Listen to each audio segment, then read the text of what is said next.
Vâng như mây trăng mơ có hoàng xịt xì cú mùi lan trăng mơ ấy anh quang đâu cú đơ mi yong phá buồn chén năm nô ba lan hay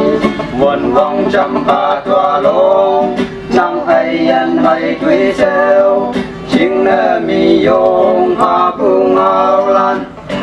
thầm mây trái tâm nào từ gì chỉ ra nó sống ở trái chừng man chừng này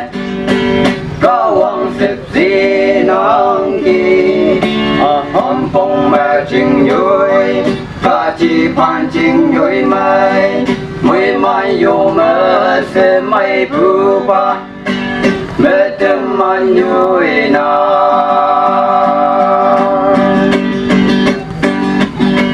từ gì thế ra chừng sao ta mơ tết mùi bùa muốn hay vòng bù sa tai sunflower ca ni yu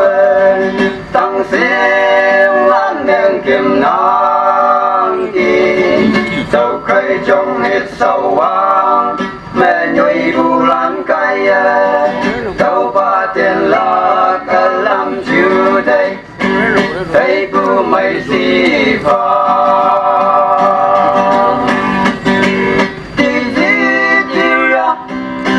nó sống ở trái chừng man chừng này có hoàng xếp xì nang kỳ hầm phong mẹ chừng vui có chỉ phan chừng vui mây mùi mai vô mơ xem mây bù ba mẹ tâm man vui nào tình nhi âu dân âu xem phật bù trình sâu vô mơ sâu mây bù nhi bạc trang ốc bù nghi bay bù lan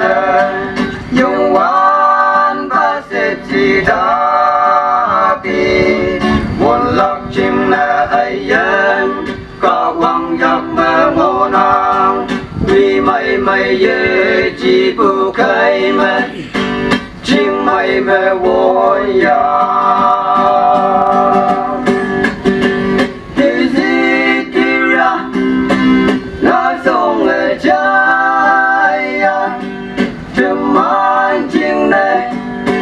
có hoàng xếp xì nang kỳ hầm bông mơ chim vui có chỉ phan chim vui mây mùi mai vô mơ xem mây bù ba mẹ tâm man vui nào biết hay lúa ông phương cha bù ca chính như mẹ xem mẹ làm vì hoàng bù tăng mẹ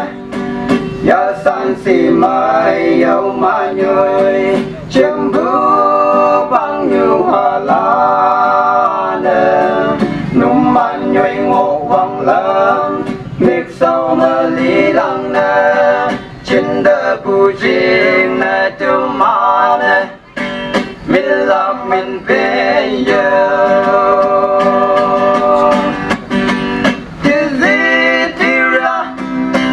nó sống ở trái